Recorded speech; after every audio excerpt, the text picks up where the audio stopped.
Bien, señores, bienvenidos a otra entrega de Sondeo. Como siempre, es un programa de peso para un público que piensa. Bueno, tenemos muchas cosas en el plano local, en el plano internacional, en el vecino Haití, muchos temas. Bueno, y tenemos expectativas porque el Expectativa con el presidente, discurso de hoy del presidente de la República en su primer año. muy novedosa la presentación. Muy novedosa. Primero, la posposición, porque debió ser el lunes 16, pero se pospuso por las razones climatológicas que tenía el país, la lluvia y todas esas cosas. El presidente fue cuidadoso porque parece que él quería darse un baño de pueblo y entonces en esas condiciones no podía hacerlo. Así es. Entonces lo pospuso para el día de hoy y ya hay unos preparativos desde... Porque va a ser de la escalinata del Palacio. En las escalinatas del Palacio, Sí, al lado de los leones. Parece que sí. Hay par de o entre leones. las leones. Hay par de leones ahí, Sí, no sé si eso será simbólico. Sí. Par de leones al lado de las escalinatas. Y ahí se está preparando una plataforma y unas carpas por si llueve. Y ahorita estaba cayendo una... Sí, ahorita estaba lloviznando aquí en la ciudad. Y estaba un poco encapotado. Bueno, pues han puesto unas cuantas carpas ahí y hay invitados, veis que hay empresarios y hay amigos relacionados y qué sé yo. Yo no recibí invitación. Sí, no sé. Yo soy amigo, pero no recibí la invitación. Y sociedad civil. Hay que esperar quizá un día. Como yo soy llegue. De la sociedad armada. De la sociedad armada de paciencia. Sí, de la sociedad civilizada y pacífica, de eso somos. Y a veces no toman en cuenta uno por eso, porque ser civilizado y organizado a veces en esta sociedad paga un alto precio. Claro. Bueno, yo que no tengo chofer ahora, se me dificulta un poco el acceso. Hay que coger un Uber, una cosa de esa. No, pero yo supongo que en hora de la noche, tarde-noche que va a hablar el presidente, va a haber parqueo de sobra en Palacio. Bueno, uno ni sabe. Así es. Coge mucha gente para allá, pues eso lo van a llenar de gente al frente ahí. Supone uno que habrá luces multicolores y cosas, porque es una celebración del primer año. El presidente va a referirse a algunos temas puntuales sobre el desempeño durante ese primer año. ¿Qué es lo que se espera? Es lo que se espera. Uno entiende que también, porque ya hubo un avance del ministro de Economía, Planificación y Desarrollo, Seara Hatton. Tú sabes que Seara Hatton tuvo una sección aquí en el programa. Sí. ¿Tú estabas allá? No.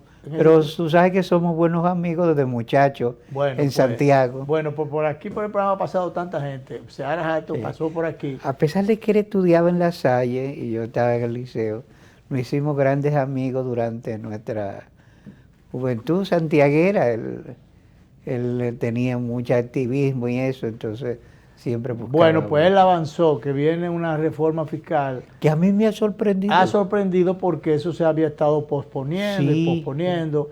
Yo no sé si finalmente eso se vaya a ejecutar, pero lo cierto es que el presidente, o el gobierno tiene unos grandes apuros económicos y parecería que es tratando de buscar algunas fuentes de ingresos para cubrir algunos de esos faltantes, porque por demás, y quizás para bajar un poco la crítica que se le ha estado haciendo, yo diría que a veces desproporcionalmente o no entendida del todo, porque ciertamente hay un gran endeudamiento, pero hay una realidad, hay una situación de crisis, de emergencia. ¿Tú sabes que el tema de la deuda pública, que ha sido nuestro talón de Aquiles desde la proclamación de la independencia, es un tema que yo siempre digo que se trata con irresponsabilidades e incoherencias, porque los políticos de oposición son los únicos que se ocupan de eso, y de una manera que no es la correcta. La oposición, cuando está en ella, siempre se ocupa de ese tema, de estar criticando que el gobierno de turno está cogiendo dinero. Entonces cuando viene y se voltea la tortilla, entonces ya se entiende. Hasta las mismas críticas del ministro de Industria, Ito Bisonó, que tenía una clasecita ahí enseñando todos los fines de semana. Y una formulita que era maravillosa. Una fórmula que era mágica, porque eso podría ser la solución si fuera gobierno, pero que esa fórmula que estaba aplicando el gobierno pasado no era conveniente. Y bueno, lo pusieron en Industria. Y entonces él siguió con la misma fórmula. No cambió la formulita de él la guardó. Él guardó la de él, le cogió la vieja. Sí, sí. Y ha seguido. Mucha gente le ha reclamado eso. Mucha gente le ha reclamado eso. Entonces, para que vea que eso fue una demostración de que las circunstancias son las que determinan muchísimas veces, la generalidad de las veces, el accionar o el proceder del hombre. ¿Tú te acuerdas la frase? No se puede decir de esta agua no bebo. Sí, no, y tú te acuerdas la frase de Balaguer, es el mismo hombre, las circunstancias han cambiado. Las circunstancias son las que cambian. Sí. Tú no sabes que fue el PRD en aquel momento el que ayudó a la democratización de Balaguer. Sí, a lo mejor claro Balaguer llevaba eso dentro, bueno, pero las circunstancias no se lo habían presentado. Vino el PRD, soltó a los presos políticos, dio entrada a los exilados. El retorno de los exiliados y todas esas cosas, una democratización de las Fuerzas Armadas, cero militares haciendo campaña política. Y entonces el Balaguer lo único que hizo fue aplicar ese mismo librito, porque ya se había hecho, él no podía volver con un retroceso. Sí. Y entonces tuvo que seguir adelante. Y entonces eso no lo entiende muchas veces la gente cuando está en la oposición. Es verdad que hay un gran endeudamiento, creo que lo que queda son 30 y menos de 30%, el 70 y tanto está comprometido del presupuesto nacional. Así es. Y entonces cada día más compromisos, más cosas, deuda fija ahí que hay que seguirla pagando. Y bueno, todavía se está arrastrando el hoyo aquel de Baninter que está pagando el Banco Central, que recordemos que fue en el gobierno de Hipólito. Sí. Y ahora Hipólito tiene medio gobierno en su mano, tiene medio gobierno. y no se habla de eso. No. Entonces el que está gobernando no es el PLD, es el PRM que se estrena en el poder. Y dicho sea de paso, yo no sé si Abinader tiene conciencia de eso. Hipólito tiene medio gobierno, como dices tú, lo cual es cierto. Pero pocas cosas se le pegan a él, los de FAO se le van a pegar a Abinader, ¿eh? No a Hipólito. A Hipólito por ejemplo, las travesuras o incompetencias que se hagan, por ejemplo, desde agricultura. Desde agricultura de manera especial. No se le van a, bueno, mira el tema de los precios, no se le van a pegar a Hipólito Mejía. No. Ni al ministro, ¿cómo es que se llama? Familia del que se perdió en el avión. Sí, de ahí que viene... Limber Cruz. Más está perdido que el hijo de Limber. Este está más perdido que el Limber inicial. Sí. Más perdido que el Limber inicial, de donde viene el apellido de él. Sí, el hombre no. Muchas cosas se le está criticando a él. Y parece que no tiene el tino preciso para enfocar. Pero a quien se le pega al FAO al final de cuentas va a ser al gobierno del presidente Abinader. Entonces, se supone uno que van a tratar de buscar algunos faltantes allí para no coger tanto dinero prestado. Bueno, lo de prestado era necesario porque había que hacer, una de las responsabilidades que tiene el gobierno es brindar educación, brindar salud. Y en este caso tenía que preservar la salud de la población a cualquier costo. Y entonces asumir las responsabilidades. Y eso hizo el gobierno del presidente Luis Abinader. Se creó un gabinete de salud que en sentido general ha estado funcionando. Aquí dice... Ha estado funcionando también, que se ha bajado el índice de contagio. Eso por un lado. Y ha funcionado también que un crítico acérrimo en todos los gobiernos, como y muy huelgario, recuérdate que Hipólito lo bautizó como Waldo Huelga. Sí. Waldo Ariel Suero, el presidente del Colegio Médico, ha dicho que el tema del manejo del COVID-19 por parte del gobierno ha sido el principal acierto del gobierno del presidente Luis Abinader. Ando buscando el tema por aquí. Bueno, que ha sido el principal acierto, dice él. Página 4. Y lo cierto es que los recursos para esta pandemia han estado apareciendo para comprar las vacunas, han engañado al gobierno, incluso comprando vacunas en algún momento, pero las vacunas han estado llegando, inclusive ya no solo para vacunar 1, 2, sino hasta 3 veces. Ya tú te pusiste la tercera, no me he puesto la busca la tercera que te toca dentro de unos días. Ya yo me puse la tercera. No, pero incluso cabe destacar que el Estado ha sido eficiente y ha puesto a disposición de la población las amplias capacidades de vacunarse. Ha sido dejadez de la población, dejadez, no se haya vacunado. Dejadez de la población. Altura. Entonces, bueno, en la parte económica, un dato todavía que faltaba. Parece que la idea, según lo que anunció el ministro de Economía, es ampliar la base tributaria. La base impositiva. Meterle más productos, impuestos a más productos. Sí, más productos grabados. Más productos grabados, bajarle un poco, no sé cuánto, porque bastante alto que está con el 18. Pero aquí los que saben de eso hace mucho que han dicho que si se podía bajar el ITEVI y ampliar la base, incluso se iba a recaudar más. Así es. Eso dicen los que saben, yo de eso no sé. Yo sí lo siento en la costilla, eso sí.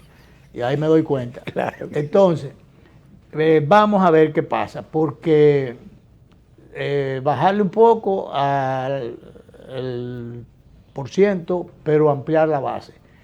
Eso de ampliar la base a veces puede afectar, porque la idea de no incluir una serie de productos, sobre todo alimenticios y algunos medicinales, es para que los menos pudientes no resultaran afectados. Pero en este caso, quien ha resultado mayormente afectado de un tiempo para acá ha sido la clase media, la que lleva la carga más pesada en sus costillas. Porque tradicionalmente aquí los de abajo y los de arriba pagan muy poco o nada. Entonces, ahora se ha hablado de que los que más tienen son los que deben pagar. Eso siempre se ha dicho.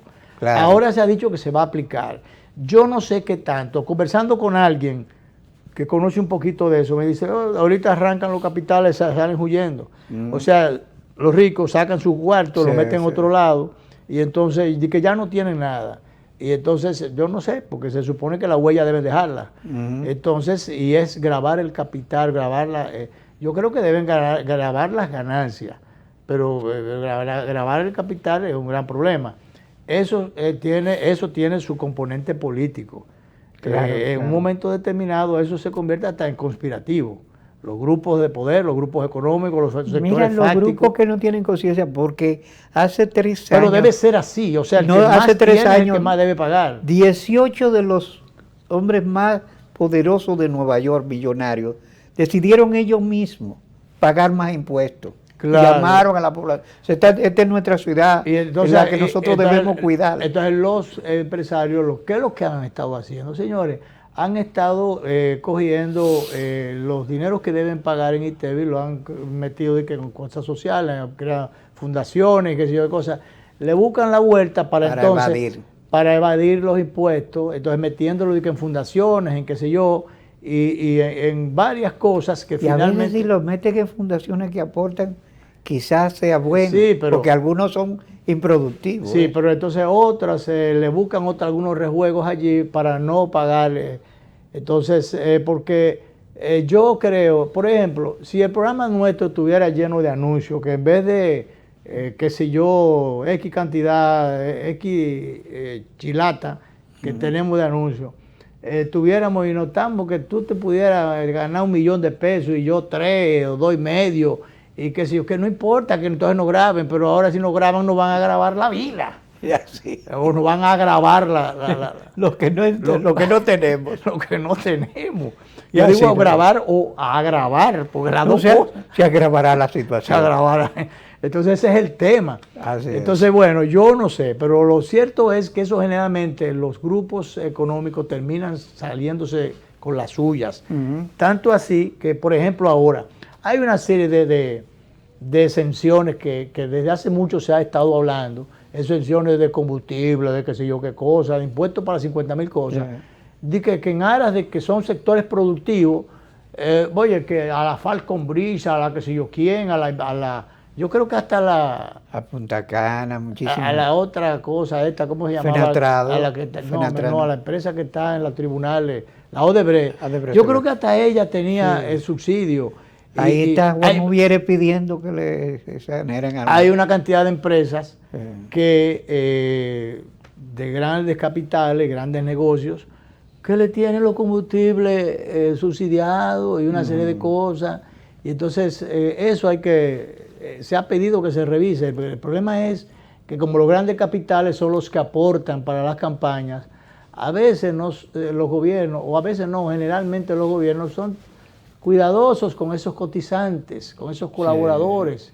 Y entonces, y a veces se dan a presión. ¿Tú te acuerdas que no? A veces no es por presión solamente, sino por qué sé yo, por delicadeza. Fulano pasó el sombrero y el sombrero venía bien lleno, o el otro venía por 3/4, y entonces como hizo grandes aportes, entonces ellos después, ya allá para acá, Alan, claro, ¿cómo se llama esto? Sí, bueno, aquello de cuando tú te acuerdas que le decían uno a soga corta. Jalan la soga. Y entonces quieren manillar las instituciones públicas, las políticas públicas, representación en los órganos que fijan esas políticas. Y bueno, son unos grandes beneficiarios. Y entonces así no. Vamos a ver cómo puede sortear Luis Abinader esta situación. Pero lo cierto es que en sentido general el primer año ha sido esforzado, con precariedades, pero haciendo lo que tenía que hacer y lo que las circunstancias le permitían hacer. Incluso a veces haciendo más de la cuenta. Yo siempre me he hecho la pregunta de dónde van a aparecer los dineros para todas estas cosas. De endeudamiento no creo que puedan seguir siendo. No. Porque si tú ya lo que te queda es un 30%, creo que apenas un 30% del presupuesto, y que lo otro tiene que pagar las deudas. Entonces se limita la inversión de capital. La inversión de capital, que es lo que ha estado pasando, que hay muchas cosas que ahora se han buscado el asunto de, ¿cómo es que se llama? El acuerdo mixto, capital, mixto no. Sí. Es la colaboración público-privada. Pública-privada, pero que el público lo que pone en algunos casos los terrenos, pone qué sé yo qué cosas, pone las políticas, pone las facilidades, pero los recursos los aporta, el capital lo aporta el sector privado. Eso tiene sus más y sus menos, porque tenemos ahí el asunto del peaje sombra, que ha sido la sombra más grande que se le ha podido pegar a la economía y a las costillas de los dominicanos, que todavía lo estamos pagando, y eso quedan como más de 20 años más, y que eso hay que revisarlo.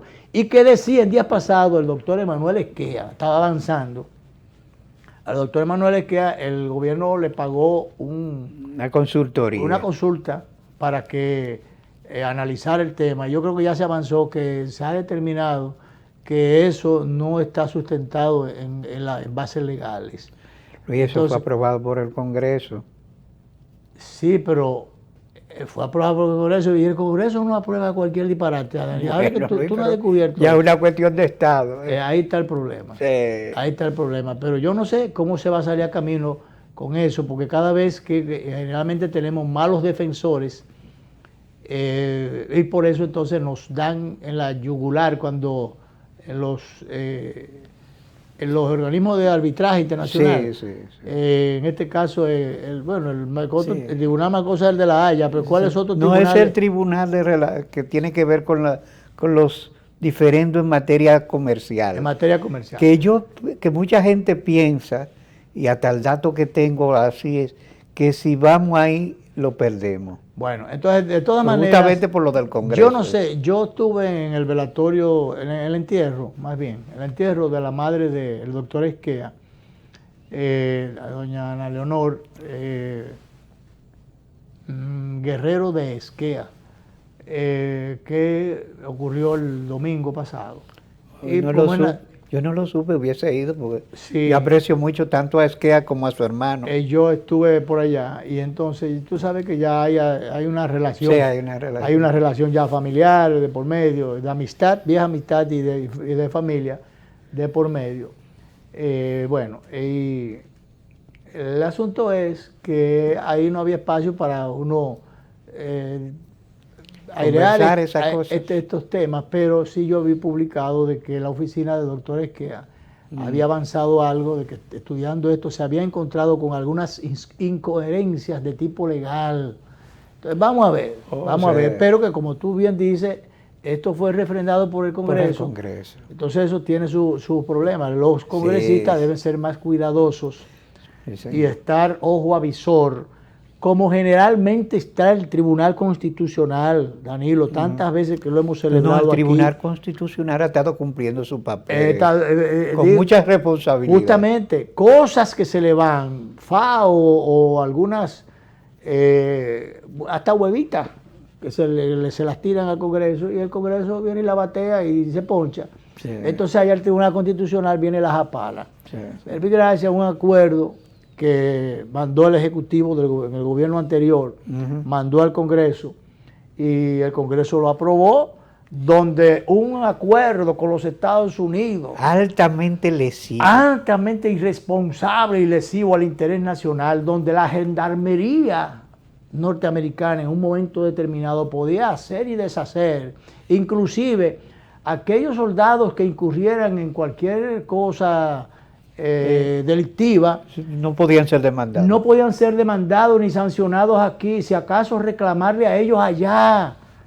Y oye, y entonces cuando eso cayó en el Tribunal Constitucional, sencillamente los magistrados, responsables magistrados del Tribunal Constitucional, dijeron, pero esto es una barbaridad, esto es una iniquidad contra la República. Así es. Y entonces echaron eso para atrás y sencillamente lo mandaron para donde tenía que mandarlo, para el zafacón. ¿Cómo es posible aceptar eso? Entonces, pero ese Congreso, digo, el Congreso como tal, no necesariamente la gente que está ahora, porque ahí está, por ejemplo, el mejor referente, don Eduardo Estrella. Don Eduardo Estrella. Y mucha otra gente. Uno tiene muchas expectativas. Y mucha otra gente que hay ahí, pero... Pacheco. Sí, Pacheco. Lo hemos perdido. Pacheco. Cuando digo Pacheco, me parece el Pacheco, el de las comedias aquellas venezolanas, ¿era? Sí. Pacheco. Sí. Y bueno. Entonces, vamos a hacer una pausa. Cogeremos un poquito de aire y venimos entonces con otros temas.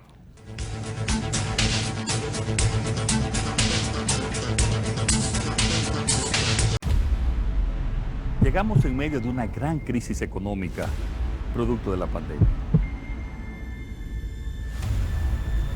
A pesar de eso, en solo un año comenzamos a recuperarnos y conseguimos un crecimiento económico entre enero y julio de este año de un 13.3%. ¿Qué significa eso para ti? Significa que recuperamos y creamos más empleo y pudimos aumentar tu salario mínimo con estabilidad en la tasa de cambio y una mayor producción de alimentos para garantizar el bienestar de tu familia. Estas no son promesas, son hechos. Ahora sí, el crecimiento económico nos toca a todos. Estamos cumpliendo, estamos cambiando. Gobierno de la República Dominicana. 3 de las zonas cafetaleras más fértiles del país dan origen a 3 cosechas especiales que hoy brindamos con todos los dominicanos. Barahona, cuna de los mejores cafés dominicanos, nos trae el café Perla Roja, con un aroma a caramelo y notas de roja fruta tropical. Rancho Arriba es una gran cama entre montañas. Su clima Suardí es especial. En el café Suardí percibirás su aroma a chocolate, nueces, especias y tonos florales. Desde nuestra cordillera central, Café Gran Sierra, un café de altura caracterizado por su perfumado aroma y notas afrutadas. Con el nuevo Café Santo Domingo Gran Origen y sus variedades Perla Roja, Suardí y Gran Sierra, estamos orgullosos de continuar llevando a los hogares dominicanos lo mejor de lo nuestro. En Banreservas apoyamos la voluntad de quienes trabajan para ofrecer un turismo seguro. Por eso brindamos soluciones que impulsan el crecimiento de nuestro turismo, como una de las principales fuentes de ingresos para nuestro país. Banreservas, 80 años siendo el banco de todos los dominicanos.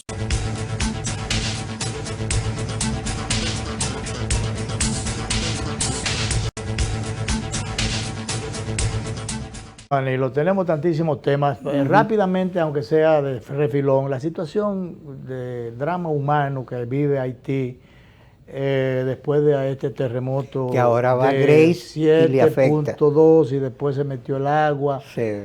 Y bueno, entonces en esta situación de para los fines, indefensión, falta de asistencia médica porque no hay médicos, no hay medicina, no hay los centros, están abarrotados. En un país que tiene una crisis por el asesinato del presidente. Exacto, crisis en todos los sentidos.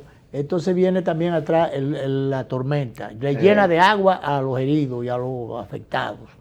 Y mira cómo van cargando a los enfermos, a los heridos. Sí.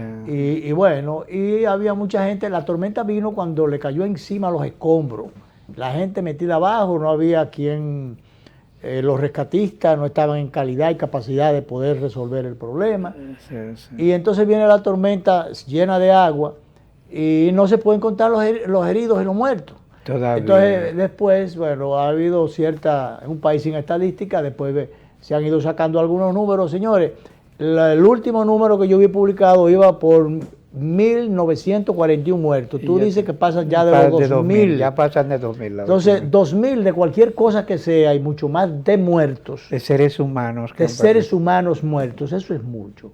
Es una tragedia para este país que es digno de una y fíjate mejor suerte. Que el ONU se preocupa por la seguridad, porque no hay condiciones de garantía de seguridad para el personal, y justamente el presidente del Colegio Médico, Waldo Barrier, decía que él no pedía a ningún médico que fuera allí porque nadie tiene garantizada no hay garantía. La seguridad allí. Allí pueden llevar alimentos, inclusive medicamentos, pero como decía el día pasado, la logística para distribuir esto es nula porque no hay las condiciones, hasta para distribuir lo que se lleva. Algunas estructuras de la Armada, barcos están llevando. Pero bueno, pero para ir médicos donde no hay garantía, dijeron los jefes de las gangas estas que funcionan allí, de las pandillas, que iban a dar una especie de tregua para que la comunidad internacional pudiera llevar las ayudas que quisiera. Pero ¿quién le cree a esa gente? Eso se me parece mucho, y ahí pasamos inmediatamente a otro tema, se me parece mucho a las promesas que han hecho la gente, los talibanes, que han anunciado una tregua. Sí, pero se han apropiado definitivamente de Afganistán. Se han apropiado y entonces ellos dicen que una tregua y han prometido de que darle una apertura ya de algunas conquistas que han logrado durante... ¿Cuántos años era que tenían? Las mujeres. Los años que tenían ya bajo control primero, que ellos habían perdido el control. Sí, sí. Y entonces ya había un clima de apertura, de libertades. Y occidentalización. Las mujeres habían... conquistado espacios de derechos. Por ejemplo, le quitaron el burka. El burka es aquella cosa que nada más se le vean los ojos. Y entonces, y después... Ahora ellos quieren, seguro van a volver con eso. Eso es lo que digo. Bueno, no podían ir a la escuela, a la universidad. No. No podían salir a la calle, a menos que no fuera con su padre, con su esposo o con su hermano. Sola no podían salir. No podían trabajar. O sea, pueden tener licencia de conducir. No tenían licencia para nada. Sencillamente objetos maltratados hasta más no poder. Ellos dicen que van a permitir a las mujeres, pero ¿quién se lo cree a esta gente? No. Que sencillamente ya ustedes lo ven. Pues son unos fanáticos religiosos. Fanáticos religiosos. Y entonces, mira, cuando esta gente retomaron el poder, no sé cómo fue que Estados Unidos se dejó, o se hizo de la vista gorda. No, se hizo de la vista gorda primero y después se lava las manos como Pilato y ahora dice que se retira. Y mira estos tipos, el director, ahí tenemos donde aparece el ciudadano con el arma que le gusta a usted, un misil. No, esa no es la que están ellos en la mesa. La AK-47. AK-47. El fusil Kalashnikov. Alex me dice que él le gusta, ese es el arma que le gusta, él tiene una tatuaje. ¿Tú sabes qué es el fusil más eficiente? Dispara abajo del agua. Debajo del agua. Sí, tú lo puedes meter en arena. No hay agua que lo pare. Tú puedes meter en arena y no coges la arena y es el más barato. Bueno, míralo ahí. Ahí están, mira ese ciudadano y atrás hay otro. Sí. Eso no tiene madre. Pero yo no sé, parece que la plana mayor, la que tomó, que 100 hombres cogieron y tomaron el poder. Sí, sí. Y entonces la estructura. Acuérdate que es una estructura confesionaria, es decir, religiosa. Sí. Y entonces esos son fanáticos. Entonces eso es una cosa tremenda. Pero bueno, yo no sé qué pasará a partir de ahora, si hay un retroceso, si se vuelve... En materia de retroceso, Hay retrocesos que son adelantos. Por ejemplo, ahí vemos que el tribunal de Estamburgo en Francia, Estrasburgo, o sea, anuló el matrimonio homosexual, anuló una sentencia que había en ese sentido que establecía que esos ciudadanos que son del mismo sexo podían irse a cundanguear por ahí y no había problema, a pesar de que nupcias. ¿Eh? Podían contraer nupcias. Contraer nupcias. Tenemos, director, mire a ver si usted encuentra ahí el mensaje que está, que me mandaron, donde aparece ya la decisión, la sentencia en este sentido. Pero lo cierto es, de eso no hay que abundar mucho, lo único es dar la información de que el tribunal echó para atrás, fue por unanimidad que los jueces tomaron su decisión, y lo cierto es que se dirá que fue un retroceso, pero no, allí sencillamente dice Estrasburgo, Francia, el derecho natural y la familia. Por unanimidad, el Tribunal de Derechos Humanos más importante del mundo estableció textualmente: no existe el derecho al matrimonio homosexual. 47 jueces de los 47 países del Consejo de Europa que integran el Pleno del Tribunal de Estrasburgo, el Tribunal de Derechos Humanos más importante del mundo, han dictado una sentencia de enorme relevancia, la cual fue y es sorprendentemente silenciada por, oye esto, es sorprendentemente silenciada por el progresismo informativo y sus zonas de influencia. Oye, donde se manifiesta la irresponsabilidad de los medios de comunicación a nivel mundial. Se metieron la lengua donde no da el sol. Luis, tú sabes que esta gente, esto lo está difundiendo la iglesia, sí. La iglesia porque le interesa realmente por el asunto aquel de las tres causales y de varias cosas, por ejemplo, condena el aborto, condena la homosexualidad y todo ese tipo de cosas, aunque respeta, porque lo ha dicho el Papa lo ha dicho, sí. Porque el asunto está, no es que le vayan a perseguir como hacen los talibanes allá, persiguen a la mujer, ese no es el tema. No. El que quiere tener la preferencia que tenga, lo que hay que respetársela. El asunto está en la promoción que se quiere. No, pero te iba a señalar que fíjate, tú y yo, que tenemos vocación democrática, nunca hemos insultado a nadie por su preferencia sexual, no hemos tenido actos. No, yo soy amigo de muchísimos de ellos, no se me ha pegado nada de lo de ellos. Sin embargo, fíjate tú. Ni me he dejado conquistar por parte de tampoco, entonces. No te dejas reclutar. No me han reclutado, entonces ¿cuál es el problema? Pero fíjate tú. Hay que respetarle su derecho. Ahora, ellos deben ser más cuidadosos en esa promoción. Fíjate tú que ellos están diciendo que lo están discriminando, pero al igual que aquí pasa en mucha parte del mundo, ponte a ver algunos programas. Ya ves si hay lugares donde hay 4 panelistas y 3 son homosexuales. Claro. Ya ellos están en mayoría en muchos sitios. Y eso hace que restrinjan ese tipo de información. Pero claro, no, entonces aquí se quejan, justamente por eso la iglesia lo ha estado difundiendo.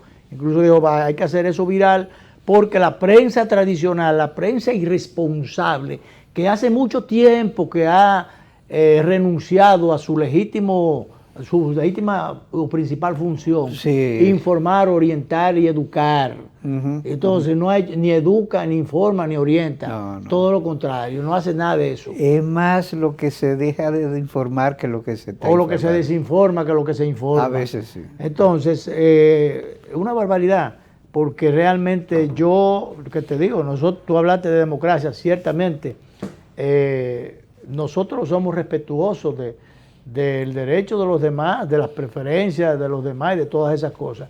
A mí lo que no me cabe en la cabeza son esas imposiciones o esas promociones, porque ¿por qué tienen que haber esos grandes desfiles con las banderas estas multicolores del orgullo gay? Porque ven acá, usted maneje su asunto en su vida privada. Total, nosotros no hablamos de un día de orgullo heterosexual. ¿Verdad? Entonces, ¿cuál es el tema?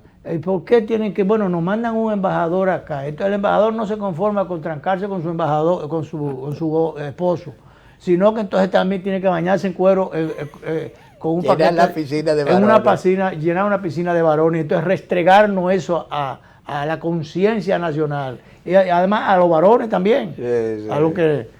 Y hasta disgustarse después con el periódico que publica la foto, que está informando de un hecho que ellos quisieron que se informara. No, pero fue una primicia, porque Sí. además ellos eran los que estaban al aire libre, eran ellos, no era el periódico. Entonces, eso es la parte mala.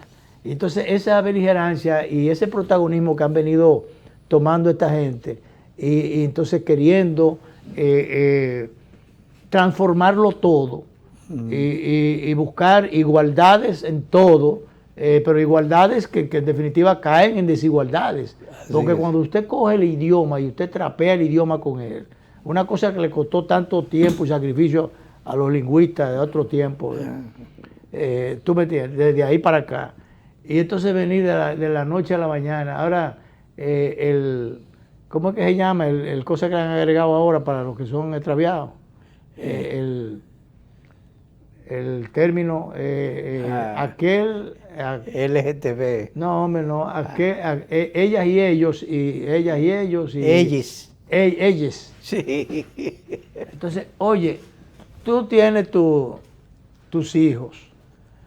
Tú eres que le da la vida, tú los mantienes, tú los educas, y se supone que tú le das, tú le educas son tus hijos y tú los educas a tu manera. Entonces, oye, ellos no quieren que tú le definas el sexo. No. Los dejes libres para ver quién los captura por ahí. Y porque comenzaron primero con el bautismo, que usted no tenía que bautizar a sus muchachos, sino hasta que cuando ellos estén grandes, que ellos escojan si se bautizan o no. Entonces ahora hay que dejarlo que ellos escojan el género. No, y que sí. ellos, pero ven acá, ¿y a dónde es que quieren llegar?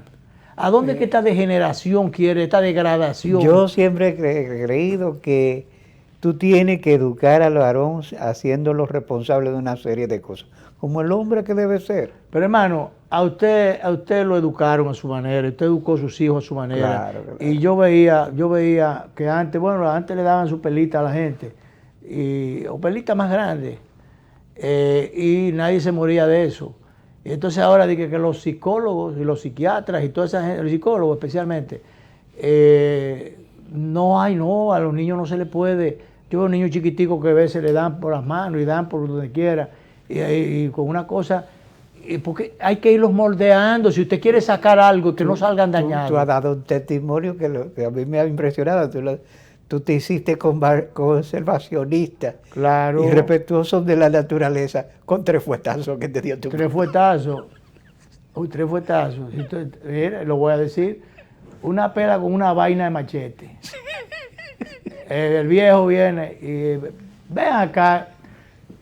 ¿Quién fue que me mochó una mata no recuerdo de cuál de las especies, una mata que había? Tú, como decía, él dice, con de roble, creo que era. Y entonces dice, ven acá que tú fuiste el último que llegaste. Yo ya recién llegado a la capital, que iba a pasarme las vacaciones allá. Decidiste romper esa mata. Pues. ¿Qué sé yo? Sin ningún criterio, cosa de niño, porque era un niño. Caray, yo nunca me he olvidado de eso. Y él así, la cantidad de matas que yo tengo, como 4 certificados que me ha dado Medio Ambiente, de toda la cantidad de siembra, operativos forestales que se han hecho dentro de la propiedad, para sembrar de pino y de cosas aquello. Porque realmente yo me acuerdo y soy un protector de eso, de la naturaleza, olvídate. Ese día tú te consagraste. Yo me consagré ese día. Y bueno, y entonces un médico, yo lo he dicho también aquí, vuelvo y lo repito, que estábamos en un retiro en el colegio apostolado, donde estaba mi niña, ya toda una señora madre, y se está hablando del trato y el problema psicológico, el trato a los niños, y cómo deben. Y entonces, no, porque los psicólogos ahora están diciendo que no se le puede dar pela a los niños, porque qué sé yo, Juan. Dice, sí, no hay problema, pero yo sí tengo, mi psicóloga yo la tengo en mi casa. que es una pendeja chancleta que yo tengo abajo de la cama. Yo le echo mano a esa chancleta. Ahí. La terapia se inicia. La terapia se inicia ahí mismo. Vamos a la última pausa, señor director.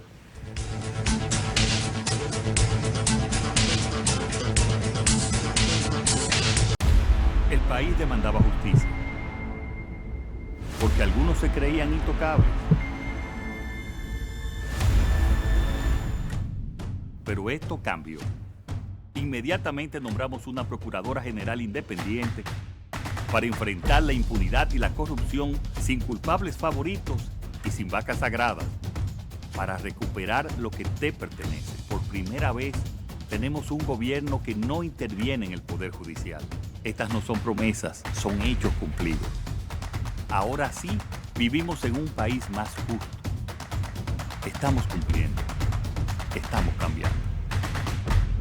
Gobierno de la República Dominicana.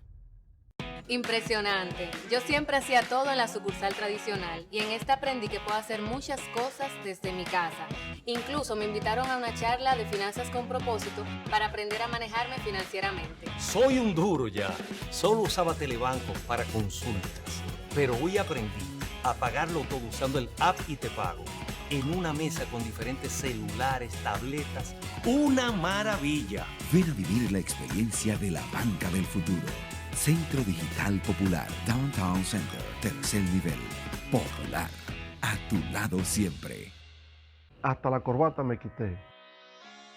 ¿Ustedes se acuerdan que hasta la camisa tuve que quitarme? Mira, yo a la Clara no iba a ir. Yo estaba media dudosa, sí. Yo desde pequeño le he tenido mucho miedo a las inyecciones. Y yo hasta la corbata me quité, pero me vacuné. Pero fui a vacunarme. Pero fui a vacunarme. Pero fui a vacunarme. Yo no sé lo que tendrás que hacer tú. Pero por tu país. Por tus amigos. Por tu familia. Por tus hijos. Por el pueblo. Anímate. Ve a vacunarte.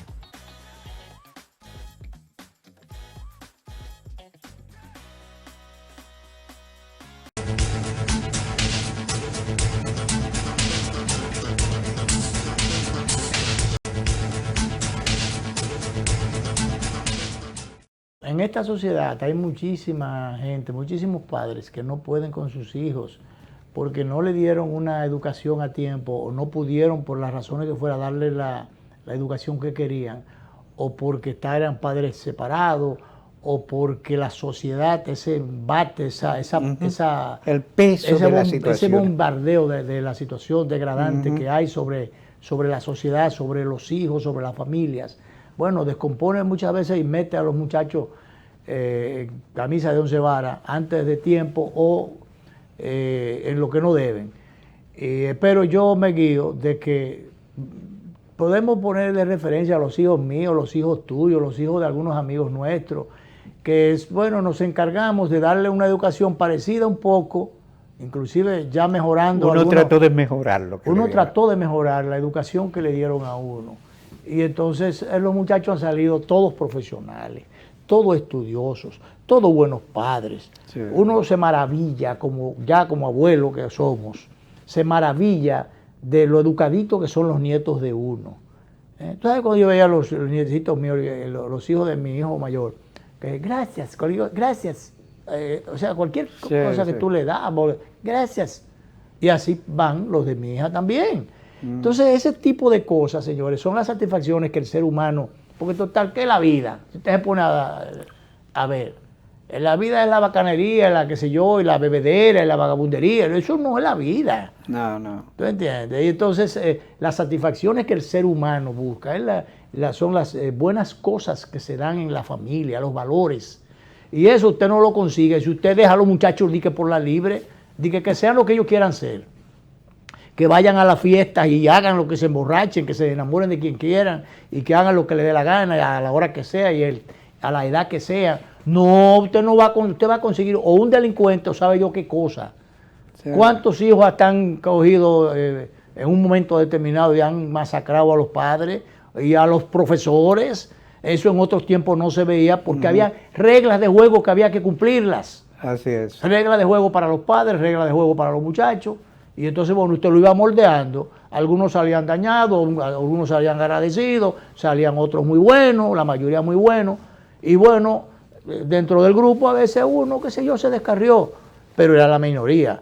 Pero ahora, ¿cuáles son las cosas que se sacan de esa libertad que es tan amplia que vienen en libertinaje? Que no me vengan con eso, que en eso yo soy chapeado a la antigua, a mí me dieron mi pela, yo di algunas, no tantas como las que me dieron a mí, y entonces tú entiendes. Y ahora, bueno, ya uno está en la condición de abuelo, ya los abuelos estamos para... No, los abuelos son para consentidores. ñoñar, para apoyar y consentir. Y consentir. Claro que yo le guiño el ojo de vez en cuando. A ver, abuelo no le gusta eso. Sí. ¿Tú entiendes? Porque también, tampoco yo soy No, de los abuelos. Uno no puede dejar que pasen cosas que no son adecuadas. No. Yo abueleo y todas esas cosas, pero yo le hago, pero a ese abuelo no le gusta eso. Y entonces llamo al orden. Entonces, no puede ser así. Mira, me gusta, hay un cortito por aquí del presidente Lula, de Brasil. A mí me gusta, él ha estado siguiendo sus años de prisión y de tantas cosas que... Las dificultades que fue sometido y después los abusos a que fue sometido, hasta que finalmente se le dio la libertad de un tribunal que reconoció que había una serie de violaciones a los derechos individuales y lo pusieron en libertad. Bueno, pues Lula da Silva, yo creo que nadie le quita, él se ha tirado al ruedo y él ha expresado algo muy significativo, Danilo. Dice él, voy a confesarles que nunca tuve tantas ganas de ser presidente igual a las que tengo ahora con 75 años. Luis Ignacio Lula da Silva. Es presidente de Brasil y me atrevo a decir que próximo presidente de Brasil. Parece que sí, está en la ruta. Hay dificultades porque este actual presidente, Bolsonaro, está por armar un lío, está planteando cosas. ¿Quién es de Bolsonaro? Bolsonaro, sí. Eso el código de Naro me parece, qué sé yo, me suena. Mira, no se nos debe olvidar, aunque sea de refilón, este señor Luis Peña, que tuvo 12 años preso, sin expediente. Era un muerto civil porque no tenía documento, no tenía nada, él estaba preso allí, lo mandaron con un papelito. Esa policía irresponsable, de la que hay en todos los tiempos algunos representantes de ella, y de los que, no sé, no encuentran muchas veces quien le pida cuenta, o la que se merecen pedirle.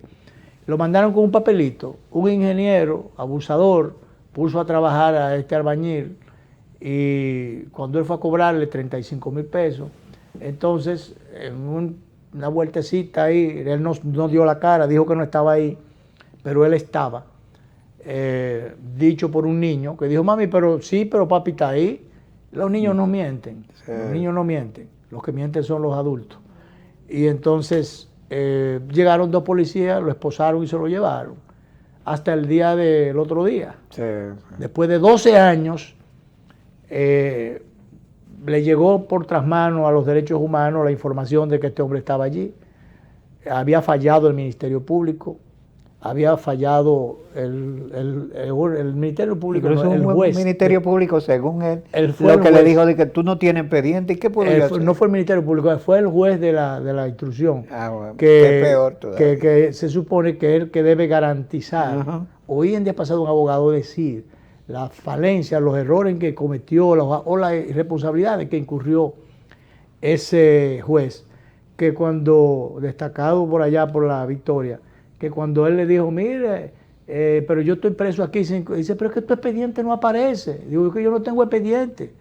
Le llevaron un papelito y cuando no sé si el alcalde de la cárcel preguntó, pero y entonces, no, el expediente va atrás.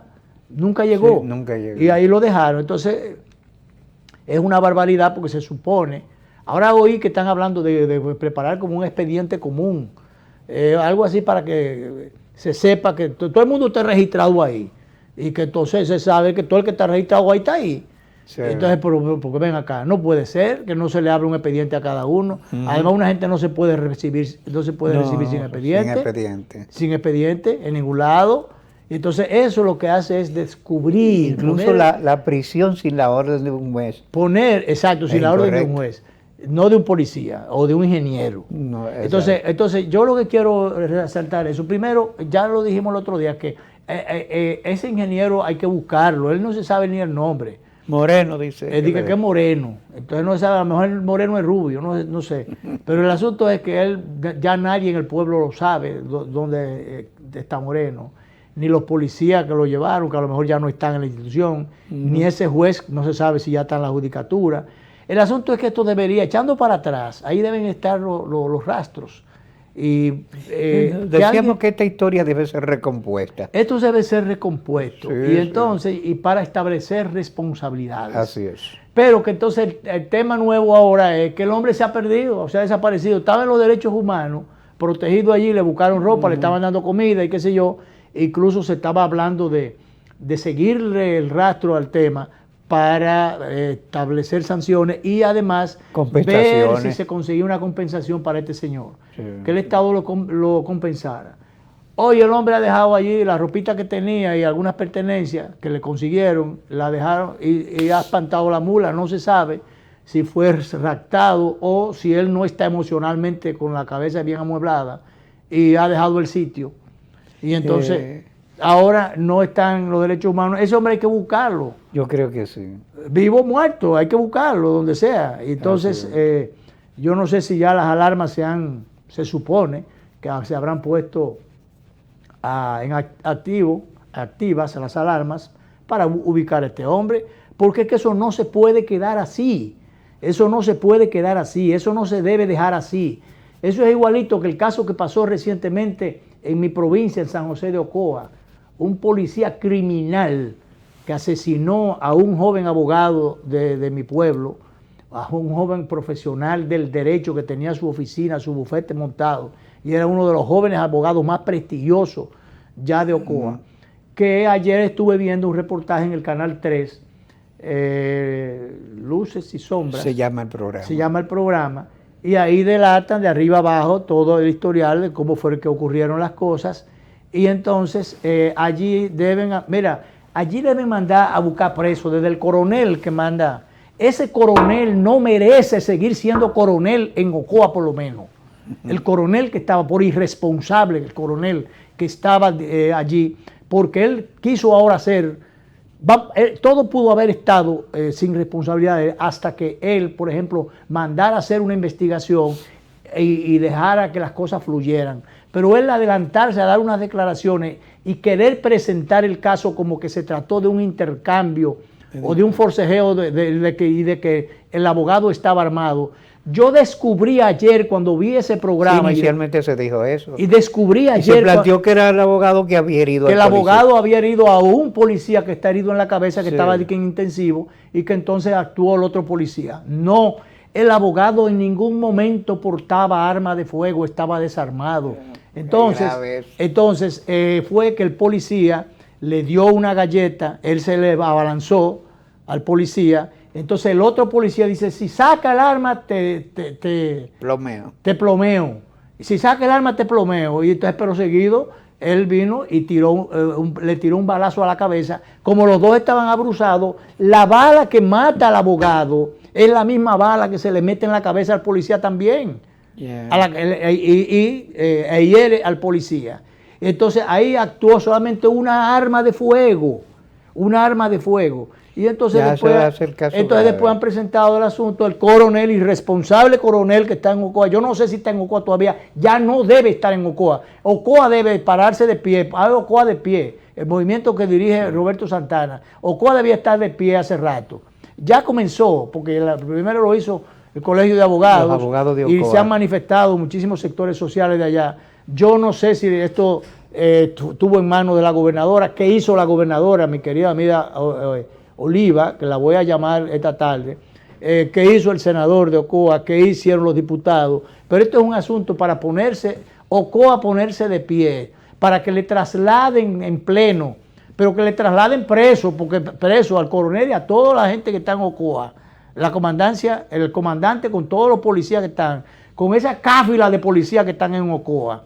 Este tipo de lo que estaba ahí que dando galletas, el policía que autor del crimen, vivía dando galletas y qué sé yo, y era una retaliación porque ya él había llevado a varios casos a los que había incriminado inclusive a la policía y le había ganado los casos. Por uso excesivo de fuerza. Por uso excesivo de sus atribuciones. Una fue por el cierre de una barra, de un colmadón, que se yo, una cosa, y entonces le ganaron el pleito. Y entonces después le hizo señas al hermano, ese policía, al hermano del abogado, socio de la oficina del asesinado, que le iba a poner droga. O sea, ya había un prejuicio y lo siguieron, y entonces lo siguieron, salió de la nada, salió la patrulla, lo siguieron hasta su casa, en la puerta de su casa, ahí es donde lo asesinan. Y entonces hay que investigar a otro señor, no recuerdo ahora el apodo, que es policía también, pero que ese es abogado aparentemente, porque ese es el que lleva los casos de la policía. O sea, ese defiende a la policía. Ese estaba en el lugar de los hechos. Ya vamos, director, vamos a terminar.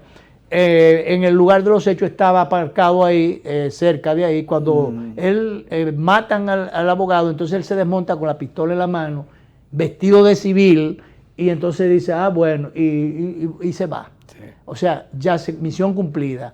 Ese es cómplice de ese asesinato, que fue un asesinato no fortuito, o sea, eso fue provocado.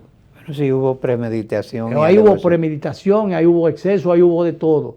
Entonces yo insisto en que ese coronel de Ocoa no debe seguir siendo coronel en Ocoa, porque ese coronel irresponsable quiso presentar el asunto como que el abogado presentó arma a la policía, y no fue así. Solamente hubo un arma y la tuvo un policía que mató uno e hirió otro. Mató al abogado e hirió al propio miembro de la institución. Quedan más cosas, pero el tiempo es el que manda. Nos vamos y nos vemos.